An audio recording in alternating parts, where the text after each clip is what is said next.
All right. So, ladies and gentlemen, we're going to be getting started soon.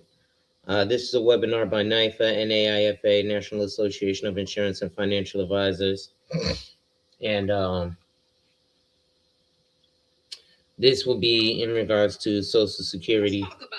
Hold on here. I've got some stuff going on.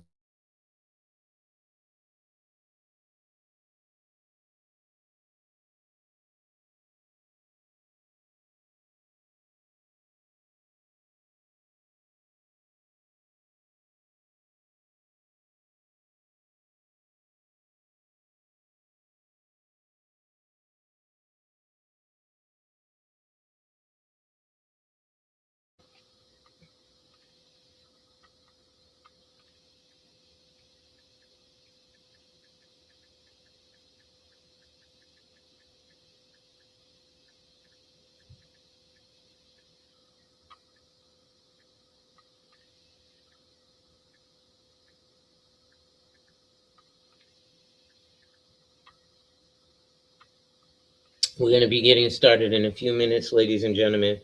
I'm just sharing this out, waiting for NIFA to get started on their presentation.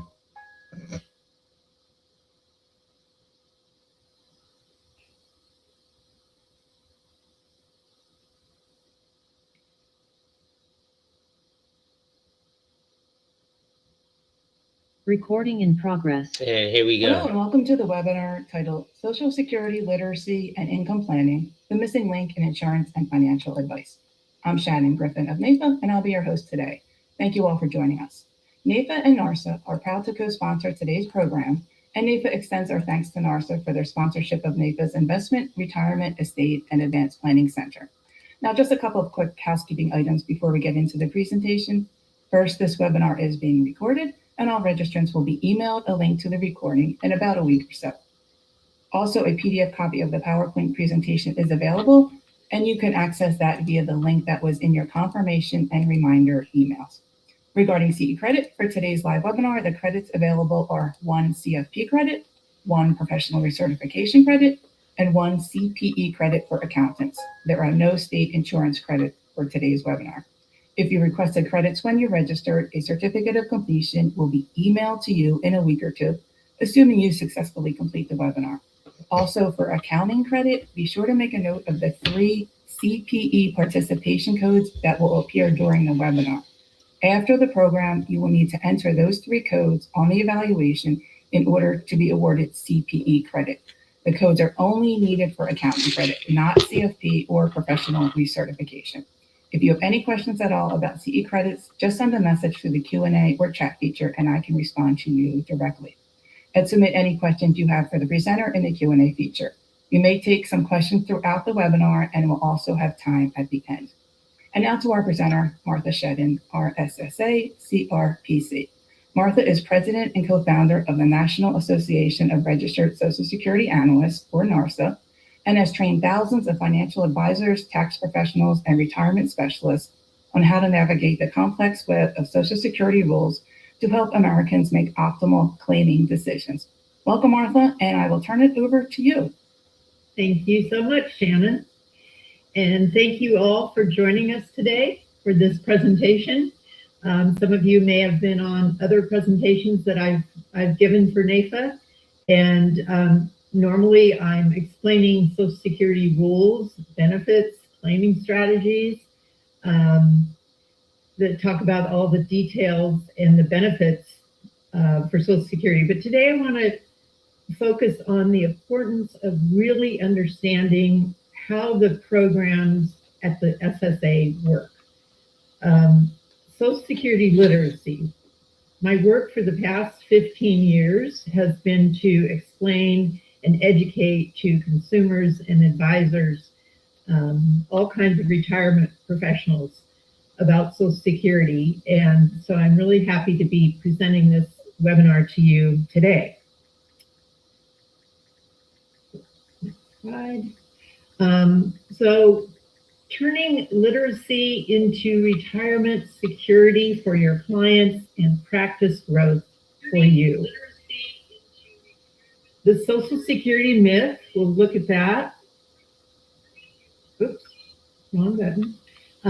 We'll look at how Social Security really acts as a lever to all other aspects of retirement planning. I have a great client case example that shows a lot of different aspects of the planning situation and how that ties into your business practice, and then what those business growth opportunities are for you. And finally, an implementation framework that we set up for you when training you to become an RSSA so that you can have those client conversations.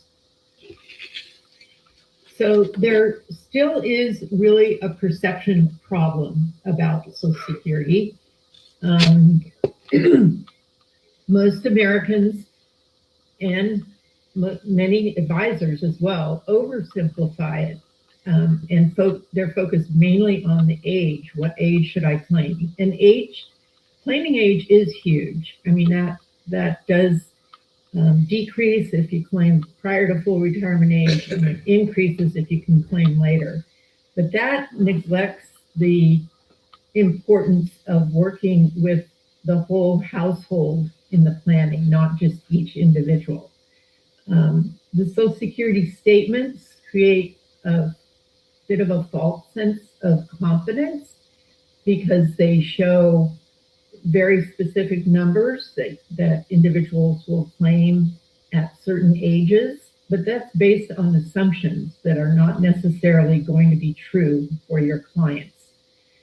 And advisors often underutilize this planning lever, as we'll see, and what doors that the topic of Social Security opens, how that ties into all the different products and services that NAIFA members offer.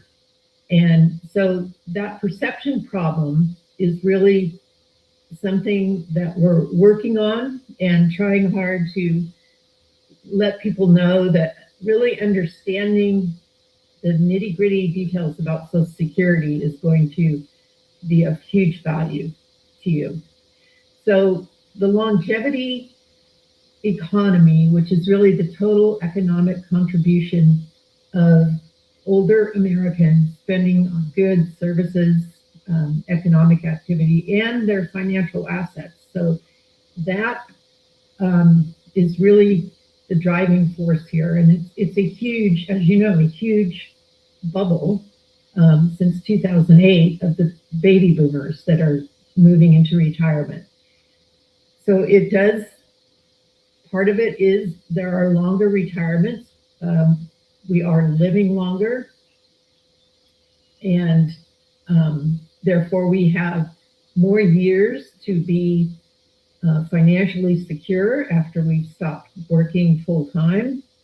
There's a high anxiety about retirement, a financial situation, and healthcare is one of the highest unknowns of that whole time period, in retirement. But that individuals have a real fear of making a mistake and not making the right decision. And this is not just about Social Security, but about the entire comprehensive retirement financial planning. What is the sequence of risk, and when do I use which accounts in which order? All of that ties in together, but the foundation of that is the Social Security platform, which is the basis. It is really the foundation, because it is a guaranteed lifetime income. So it is one of the very first decisions and conversations to have. There are also more complex households today. We see a lot of age differences in spouses, maybe a younger spouse with younger children. and also differences in earnings records. And that all ties in, as we'll see in the case study, to the survivor benefit amount. And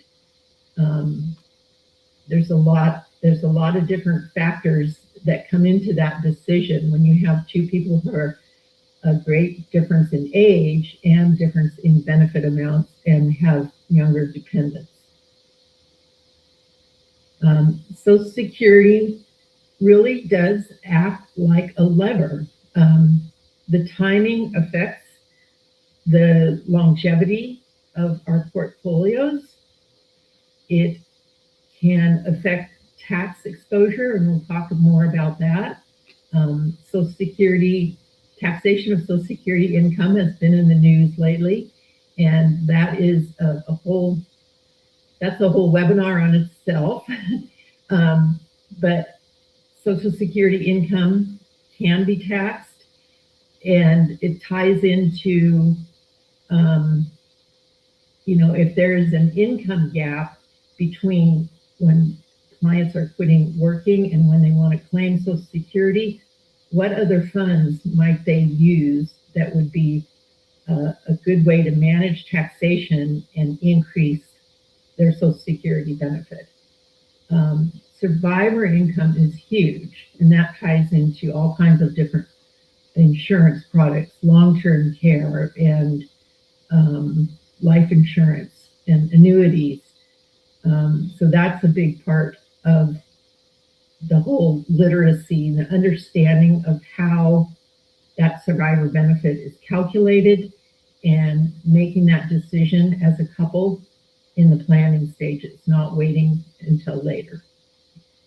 And then, as I mentioned, Medicare and all other healthcare costs, including long-term care, are, they create a lot of anxiety for individuals approaching retirement. That is their biggest worry, I would say, and it's the biggest unknown cost. And finally, the withdrawal strategy. I learned this when I first started helping individuals with Social Security, and I would also do cash flow, retirement cash flow analyses for clients.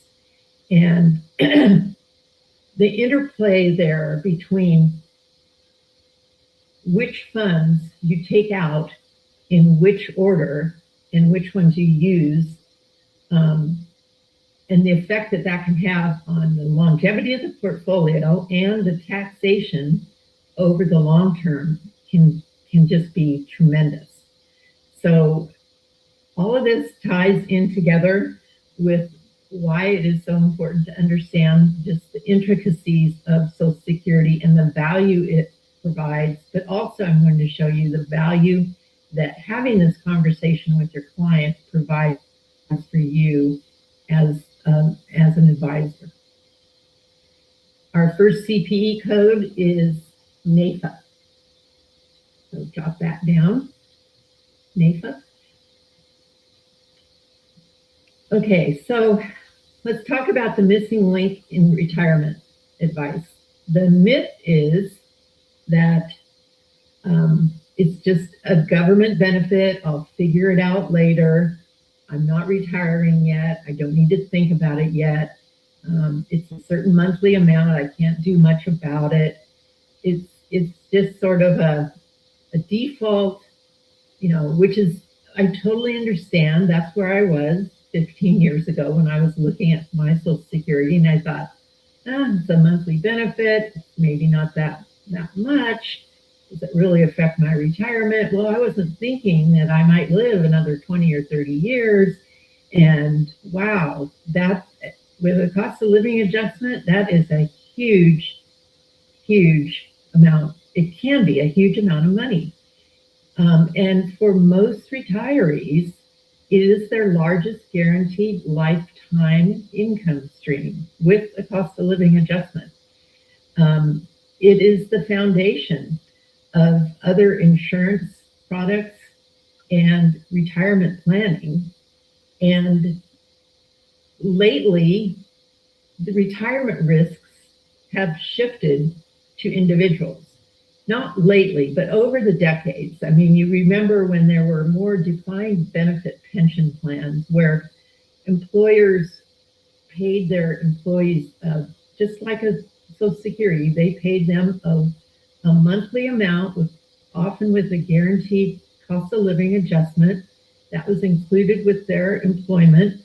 And those defined benefit plans pension plans have largely disappeared. There's still some. They were replaced with the defined contribution plans, which simply means you are in charge of it as the individual who's contributing into the IRA or the 401k, and your employer may be matching that. But this risk, the financial risk on retirement has really shifted, where it used to be Social Security and pensions and then some individual savings. It's really now Social Security and everything else is up to the individual. So Social Security, it really should not be an optional topic for advisors. It is critical that you understand the ins and outs of just the basics, but and that's what we teach. And then with the technology that's added to that to help you do these analyses, it's a powerful conversation and process to go through with your clients. Literacy about Social Security is really understanding, interpreting, and applying the rules. It is the base limit, it's the base layer of all retirement other finances. It goes beyond the question of when should I claim, and a Social Security literate professional understands how benefits are calculated, what PIA is, what FRA is, the reductions, the delayed credits, how working while collecting Social Security and how the earnings test affects that, and how Medicare interacts with benefits. Life events, marriage, divorce. A lot of people don't realize that if they're divorced and they were married for more than 10 years, that they are eligible for ex-spousal and ex-survivor benefits. And so how these claiming decisions affect lifetime income and household risk as well. In essence, Social Security literacy is income literacy. It opens that door and it sits at the core of sound financial and insurance planning. Those advisors or individuals, anyone working with retirees who are lacking literacy, may end up recommending duplicate or conflicting products that could have been amplified in a better way with Social Security. They may be missing benefits. There are a lot of benefits. I had a question come in yesterday about a couple that are 79 and 80 years old. They have a disabled adult child who's 49, and that 49-year-old could have been collecting disabled adult child benefits off one of his parents for all these years. So it's things like that really make you understand how powerful it is to understand what the details are. Not understanding Social Security, you could be under or over insuring certain risks, creating tax inefficiencies instead of managing that taxation, and eroding net retirement income. So it all comes together in a very comprehensive way. And when you start with Social Security, everything else layers on top of that. Not understanding Social Security is really a planning risk for you, for your clients. So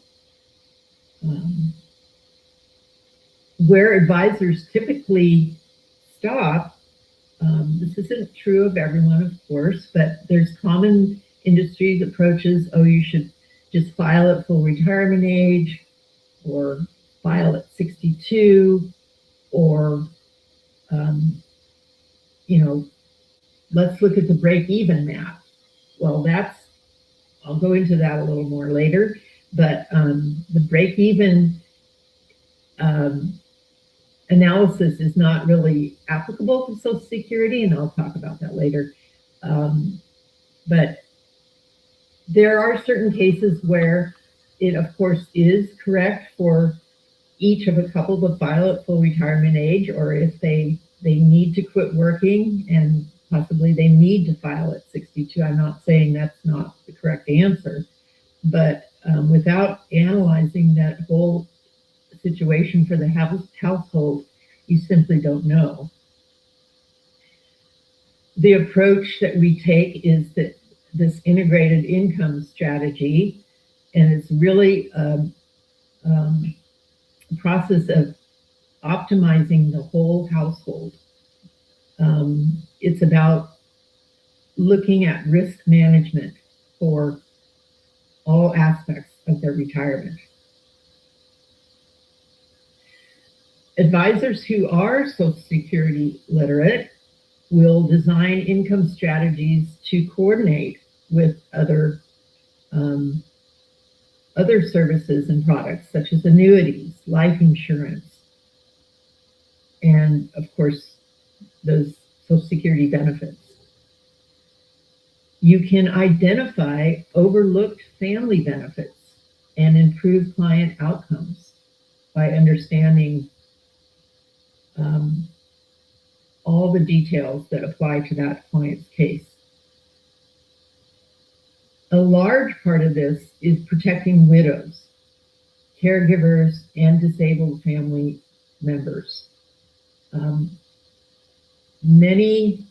The survivor benefit is the most underclaimed and misclaimed benefit of all. And you can probably imagine why that is.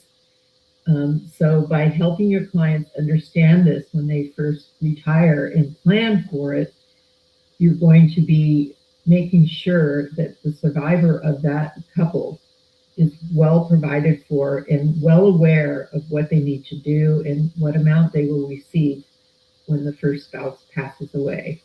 This is critical because it's not a time in a couple's life journey when one passes away that you want to be dealing with some type of decision about, shall I claim my survivor benefits? Shall I claim my own benefits?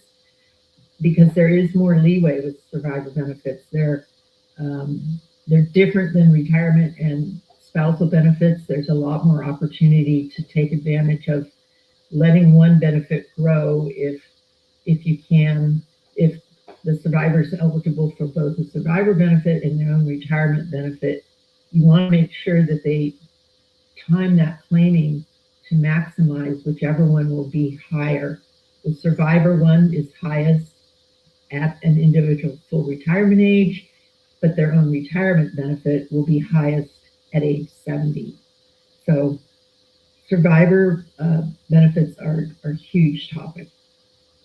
And then the biggest thing, which is hard to monetize, I think, but the knowing Social Security, understanding it, truly being able to explain details to your clients, build such trust and value, and your ability to explain complex rules in a layman's terms clearly and confidently is such a relief to individuals approaching retirement. there's no better feeling than to help someone with their Social Security and see that sense of relief that they now know what they're going to get, and they're hopefully with your help, how all their other retirement products and services and situations are all going to be tied together. But the basis of that will be, in many, many cases, that foundational layer of Social Security. So what it takes to be socially literate, Social Security literate, there's 3 pillars for making better decisions. The first is that technical understanding, knowing the rules and formulas, the eligibility pathways, where common misconceptions come in, such as the earnings test. When there's family maximum benefits, if there's multiple individuals in a family that are eligible to collect benefits based on one of the wage earners' earnings, that total amount is limited to the full family maximum. And this could be a case if you have an older spouse, a younger spouse, and they have younger children who are minor children under 16, or all the way up to 18 or 19 and still in high school, and one parent collects retirement, then that younger spouse and those children would be eligible to collect a certain percentage of that retiree's benefit, but there's a maximum to that. So there's also, like I said, Medicare timing, which can lead to IRMA, the income-related monthly adjustment amount. So that's the first pillar. The second is applied judgment. Once you understand those rules, you have that knowledge to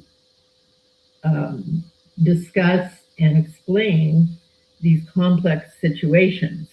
Blended families and divorce, working retirees, caregivers, and disabled adult children. Maybe there's an early death of a younger spouse, and so they're leaving behind a young surviving spouse and young children. There's delayed retirement credits for waiting to claim later. And then there's always life events, health shocks. There's things that come into play maybe in the middle of working with clients as they're preparing for retirement, and they're still a number of years away from claiming. There could be a change in their life circumstances. And then that communication confidence, just understanding why something is what it is, not just what. And I think that foundational understanding is important. It's not always something you're going to be sharing with your clients, but that's one of the reasons we start with the history of Social Security, because it's a 90-year-old program, and they've been doing something right to be lasting this long. But we can all learn from history, right? And we are in the middle of that now as we approach the depletion of the reserves in the trust fund. And we are in a situation where we were back in 1983.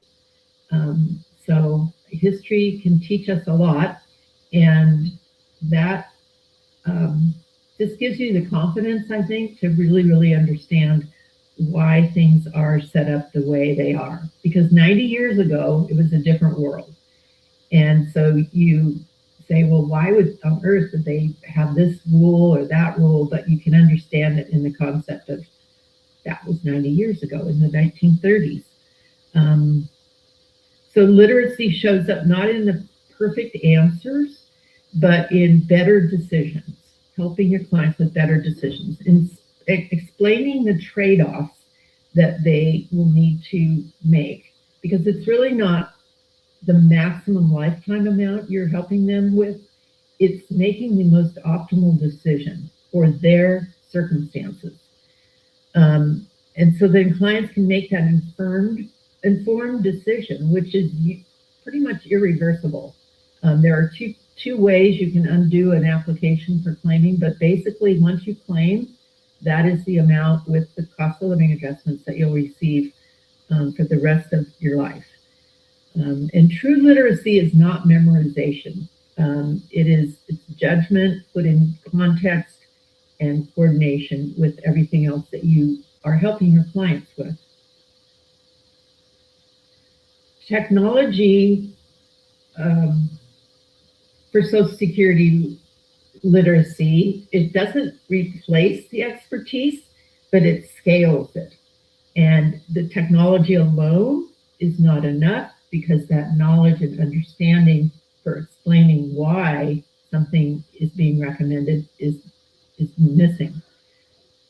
It's complex rules versus scenario-based modeling, and that's the power of the technology, is to show a variety of different scenarios.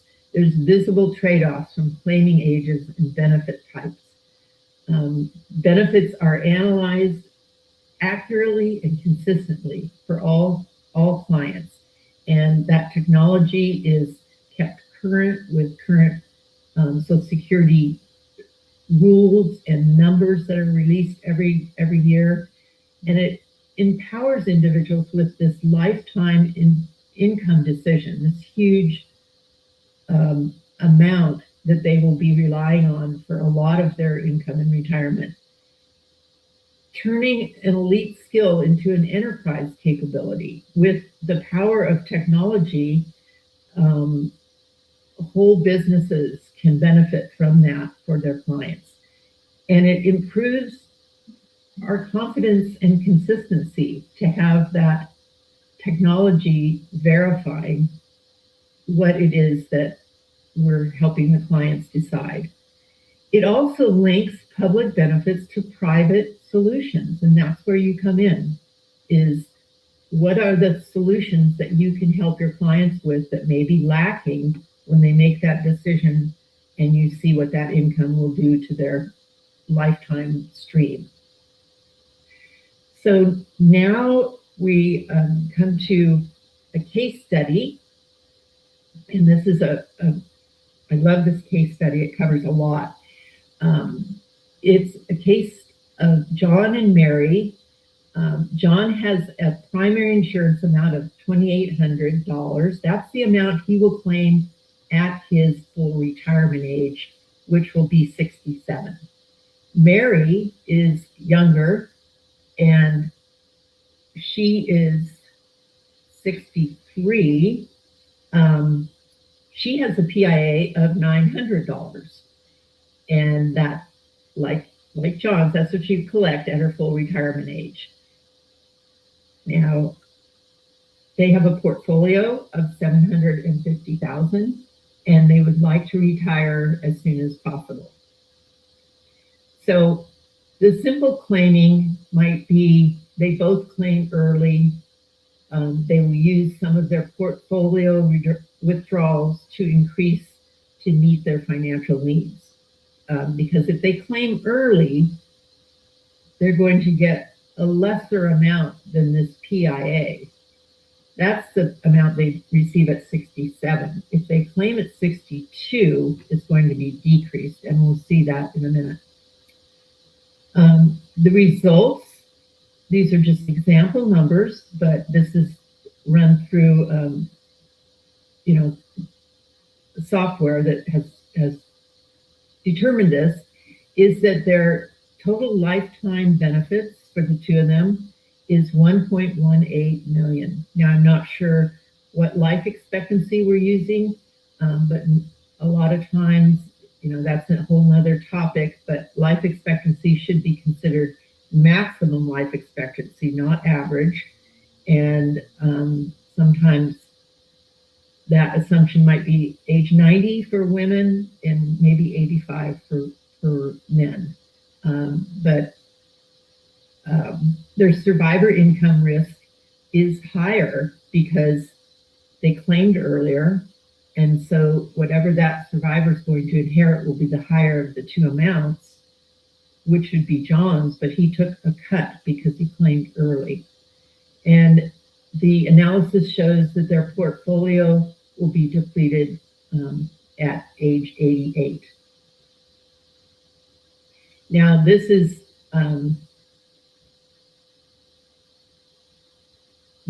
a second strategy. Again, same situation here, but they claim in a leveraged way. And you can see here it says that John delays to 70. The reason for that is that $2,800 will be higher. It will be 24% higher if he waits till 70. And if he claimed at 62, it was 70% of this. The difference between 62 and 70 is an increase of 76% in the benefit amount.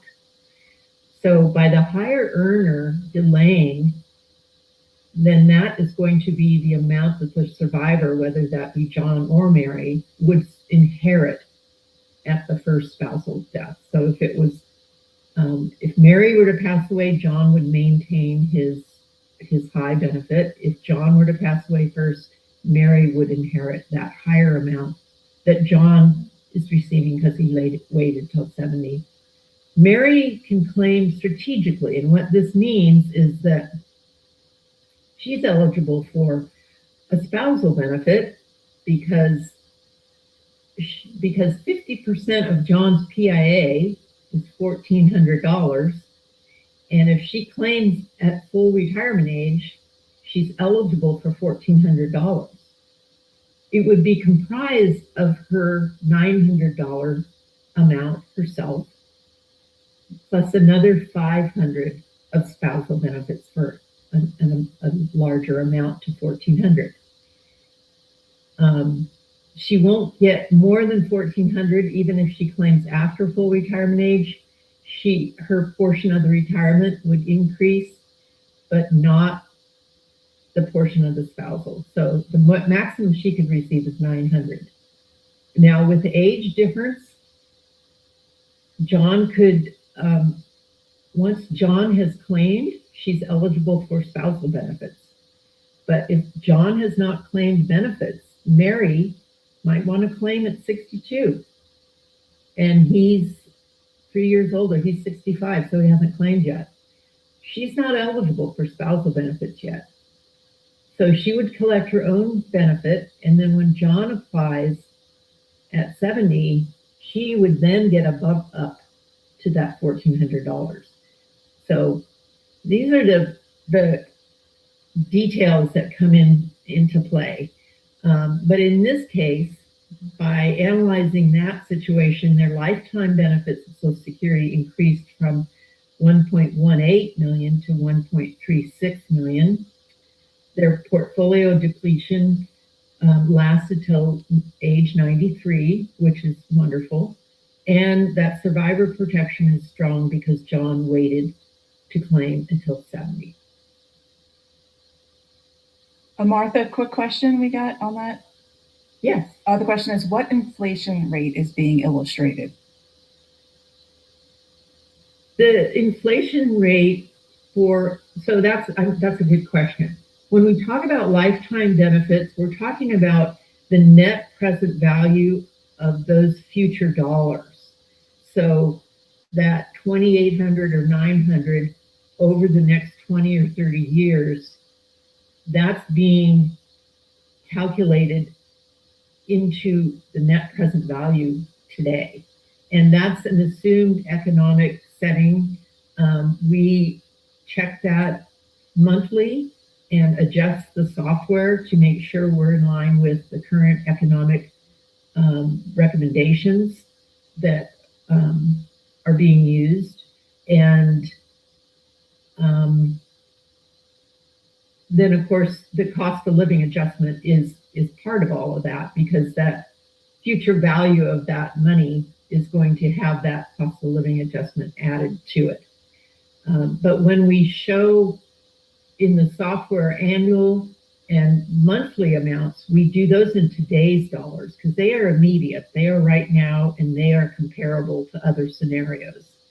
But the lifetime amount, I mean, it's great to see that huge number, but what is that annual and monthly amount? And our software shows a heat map that clearly displays that and makes it easier for clients to understand what they're, what trade-offs they're making is really what it is. And then one other follow-up question on that case study, and then we can move on. It says, so Mary will only always get half of John's PIA, not the higher amount if John waits till 70 to claim? Right. Not as a spousal.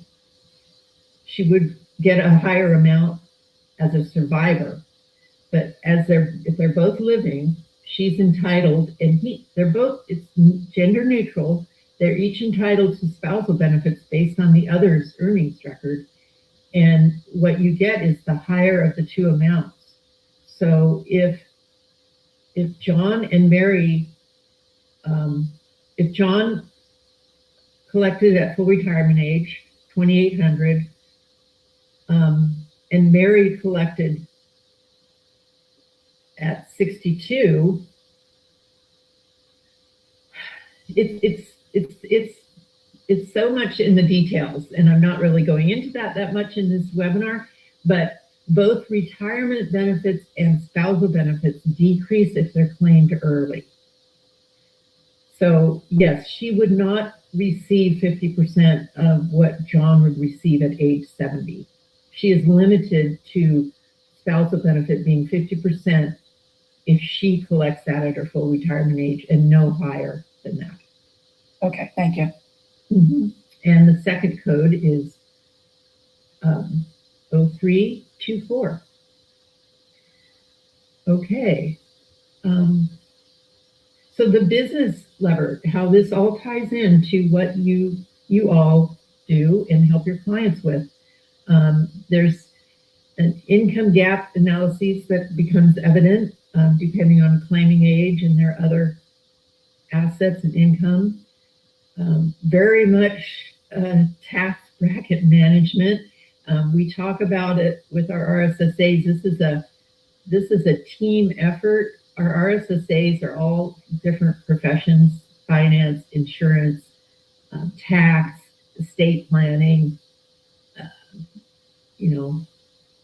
reverse mortgage. I mean, all enrolled agents. We have all kinds of RSSAs, but it really takes a team of all of those individuals to help the client in all of their comprehensive retirement planning.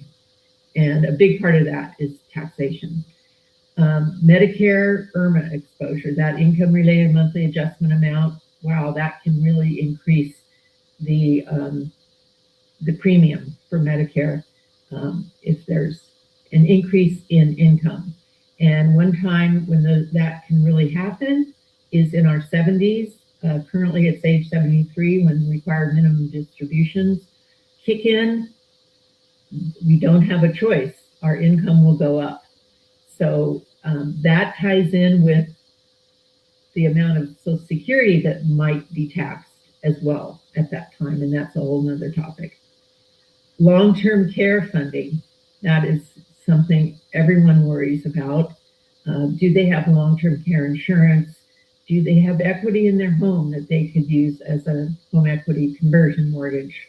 What other solutions? Life insurance, annuities.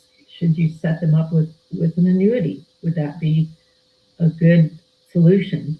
And then that longevity risk exposure, again, how much guaranteed lifetime income do they have, that can they count on? That's what makes people feel secure and safe, that they have different streams of guaranteed income. And Social Security for many of them is the only one that they have. And then that survivor income shortfall, which we just saw in the case example, that depends on when the higher earner claimed. So it's very much a household decision It's not just an individual. And it's surprising how many people get in touch and they say, oh, I need help with my Social Security. And I say, well, are you married, single, divorced, widowed? Because that marital situation ties in many, many ways. And it's really not an individual decision. It's a household decision. So the case study business impact, this is another example where you as the advisor see that the widow's income will drop by 42%. Then there might be a situation where, like I was just talking about, there's required minimum distributions for IRAs, 401ks, other employer benefit plans in their 70s. And when that income comes in, it can really kick up taxation. And how's that going to be handled? Sometimes this is where the planning in the early years can come in, because using some of those retirement plan funds to bridge an income gap and have a higher Social Security amount, but a lower RMD is not a bad thing. The RMDs are 100% taxable, and Social Security only up to 85% of it is taxable. Another thing that's revealed is the long-term care coverage and excess cash drag, just having an investment's overall performance, having too much cash and not enough compounding growth, and it reduces the purchasing power.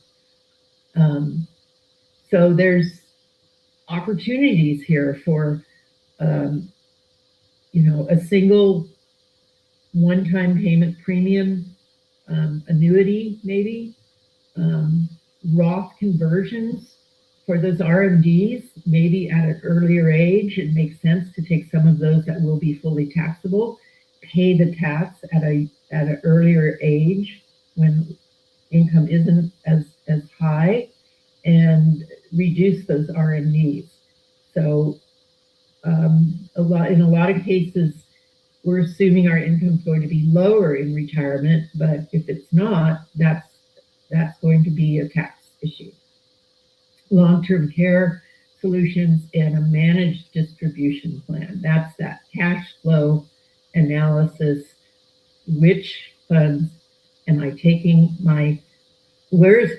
I want my income stream to be such that I can maintain the lifestyle I have and extend the longevity of my portfolio. And how am I to do that? How am I to take funds out of which accounts in what order to use efficiently so that portfolio lasts as long as possible and I have the lifestyle that I want. And so you can tell that this is really a multiplying effect with the Social Security analysis, the retirement income plan, protection planning for survivor benefits, tax strategy, and then legacy planning. Social Security clients say yes to you having this discussion with them because it's a government benefit and they have usually high trust, maybe not so much recently, but in that benefit, there are tangible numbers, it's immediately relevant, it's an emotional impact, and it's an easy entry conversation. So there's a 5-step framework that helps you set this up. Social Security literate advisors gain that trust and confidence and value of their expertise on one of the most confusing and complex of retirement topics. It's very personal and financially impactful to their future. So the first step is simply gathering the Social Security information needed, doing that household analysis along with that technology, income gap modeling, risk exposure review, and coordinated retirement plan. So one way to start is perhaps before we talk about investments, let's make sure you're getting the most from the one asset that you can't outlive, and that's Social Security. It's not a side topic. Core infrastructure for retirement income planning should include Social Security. It is a strategic lever. You can see how it opens the doors for all these other discussions. It drives better outcomes for retirement planning, and it reveals opportunities for you as an advisor. RSSA advisors are uniquely positioned. This is both a client value, but it's a business growth value for you as the advisor. And the third CPE code is planning. Okay, so I'll quickly go through the RSSA differentiation, what we offer. It definitely differentiates you right away if you are an RSSA. It opens more planning conversations, deepens your client relations, can grow recurring revenue, and you're serving that longevity economy. Most advisors discuss when to claim, like we said in the beginning. It's not just the age to claim though, but RSSAs show clients how it affects everything else. Our program is a specialized designation focused exclusively on Social Security.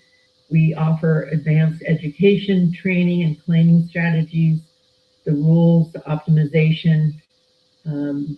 We use a detailed benefit analysis tool, our RSSA roadmap, and it's designed to support retirement income planning. The fundamentals of this mastery are shown here. It's a 5-module course with the foundation, advanced topics, bridging to other benefits, integrating with other aspects of retirement planning. And then module 4 is how this all ties in with working with your clients, and module 5 is using the software to do case analyses.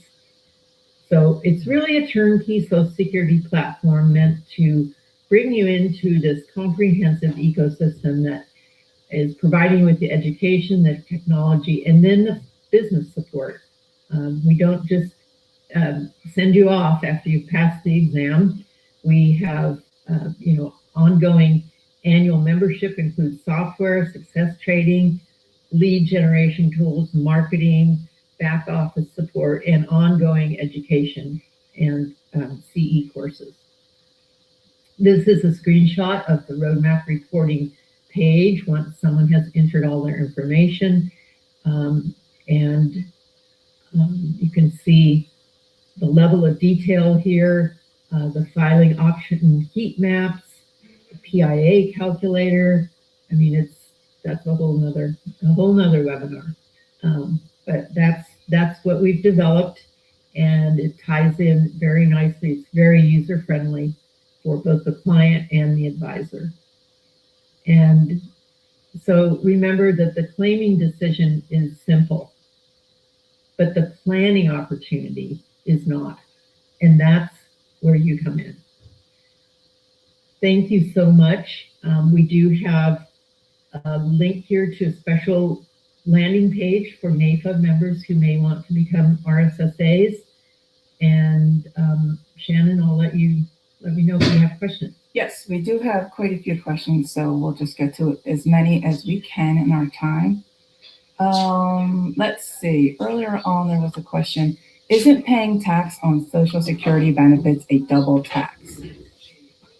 No, it's not. We pay I understand why everyone thinks that. When we're working, we're paying a tax contribution into the trust fund. So we're paying the Social Security and Medicare tax on an employer is matching that. Think of it as a contribution into that retirement, that big national insurance, federal insurance contribution act is FICA. But then when you get benefits, you're getting income.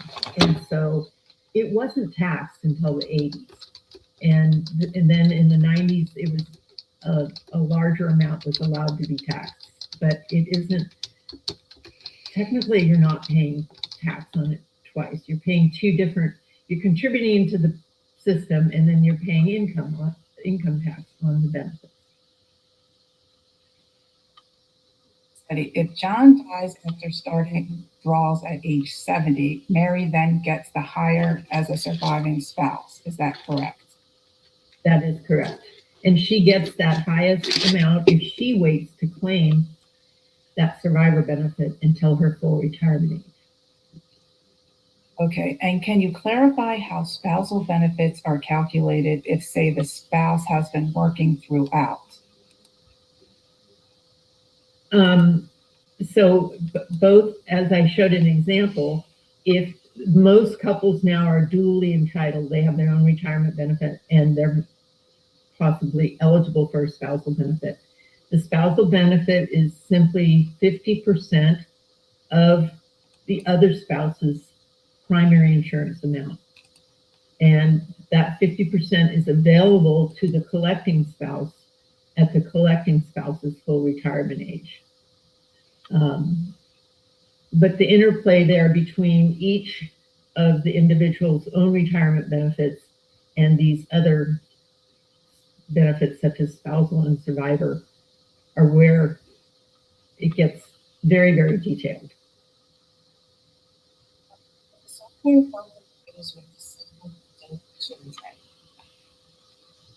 I missed that, Shannon, I'm sorry. Does the software calculate those with disabled adult children? Yes, we do disabled adult children, all of that. Mm-hmm. Okay. Are there scenarios when a reverse mortgage makes sense as a bridge when delaying Social Security? That's a good question, and it does, because I have a good friend who's a reverse mortgage agent, and the two work together. They can work together. That's a whole nother discussion, but they're both retirement plans, and qualifying for a home equity conversion mortgage can be intertwined with the Social Security claiming decision. Okay, great. Can you give an estimate of the time it would take to complete the course? It's self-study, and we say 20 to 30 hours, 20 to 25. Some people zoom through it, one module a day in a week, but other people take more time. It's self-study. We have a phenomenal support team that supports you with any of your questions as you go through the modules. And then once you pass module 5, you're eligible to take the RSSA exam to become registered. Okay, and then are the modules also eligible for state CE credits? The modules are eligible for NASBA, IRS, Broadridge, CFP board, and 47 state insurance boards. Okay, great. A couple questions about where to enter the CPE codes. So after the webinar, when you log out, an evaluation will appear. Those 3 codes go on the last question of the evaluation. Okay, another question about the case. So just to clarify, if the younger spouse takes Social Security at 62, but their spouse waits until 70, when the older spouse passes away, the younger spouse does or doesn't get the higher Social Security? When the older spouse passes away, if they claimed at 70, then that surviving spouse, assuming that surviving spouse is, older than 70 at that time, they would receive that full amount that the higher earner was receiving. Yes. Okay. Let's see. Question about the PowerPoint slide. Yes, you have access to the slides. The link to the slides was in your confirmation and reminder email. So look for that there. And let's see if we have time for one or two more. Not sure if we answered this. Can a widow use the deceased credits to claim his or her own retirement benefit? Well, retirement benefits are based on an individual's own earnings history. Survivor benefits are based on the deceased earnings history. So, but survivor benefits are more variable. They can be collected as young as 60. A survivor benefit could be collected at 60, and that individual could wait till 70 to switch over to their own retirement benefit, which might be larger at that time. The survivor benefit, or they might collect the retirement benefit at 62, and the survivor is largest at their full retirement age. So it's figuring out which benefit will be the amount at a certain age. Got it. Okay. And that takes us to the top of the hour. So I think we can conclude at this point. Just a couple of closing comments. So when you exit the webinar, as I mentioned, you'll be directed to an evaluation. If you take a moment to complete that, we always appreciate that. And then the 3 accounting credit codes go on the last question of the evaluation. And another thank you to Martha for the presentation and insight. And on behalf of NAIFA and NARSA, thank you all for your registration and participation. And with that, the conference is adjourned. Thank you and have a great day. Thanks, Martha. Thank you, everyone. So, folks, there you have it. This was a brief webinar from the NAIFA. Let me go ahead and finish their evaluation. Good evaluation. Good webinar. Not currently. Please. Please offer more of these to bring awareness of the organization.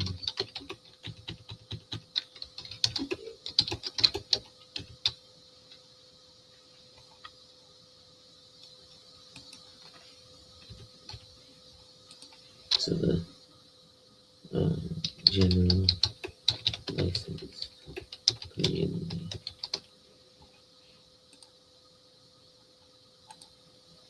Okay. So, ladies and gentlemen, that was the NAIFA, National Association of Insurance and Financial Advisors, which has no affiliation with the IARFC. There are a lot of different ways that you can get registered and credentialed. And what that shows that you're going above and beyond the call in your field of expertise in this particular realm in financial advisory, which if anybody tells you an insurance-only agent can't call themselves a financial advisor, they're stuck in the past. They're on a fucking rotary phone. They're not in 2026. There's no registration or licensure that makes you a financial advisor just because you have a securities license, because there are securities licensed people without an insurance license. They should not be able to call themselves a financial advisor either. And if that's the case, then it should only be the insurance license in the Series 7 that would be able to call themselves a financial advisor, because the Series 6, even though it is technically a securities license, is just an enhanced insurance license. So anyway, when you see people with credentials behind their name, such as mine, RFC, CHFC, CFP, CIWC, IRMAA, RSSA, these are people who are going above and beyond the call in some sort of a specialization in terms of their field of expertise. I'm not going to hold you guys long because I've got some other things to take care of. But with that being said, ladies and gentlemen, wipe ass. Work in progress every day and see success. And when people challenge you, they don't challenge you to challenge you, but they challenge you to challenge you. Accept the challenge. Salute.